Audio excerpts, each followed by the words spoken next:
তিন ব্যক্তির দোয়া মুহূর্তের মধ্যে কবুল হয়ে যায়। এক নম্বরে হলো দাওয়াতুল মুসাফির, মুসাফিরের দোয়া কবুল করে কে? দুই নম্বরে দাওয়াতুল মাজলুম, অত্যাচারিত ব্যক্তির দোয়া কবুল করে কে?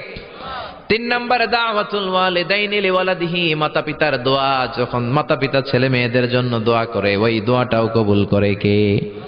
মাতা পিতার দোয়াও কবুল, বদদোয়াও। জোরে জোরে বলেন, দোয়াও কবুল, বদদোয়াও। বদদোয়া করলেও কবুল হয়ে যাবে।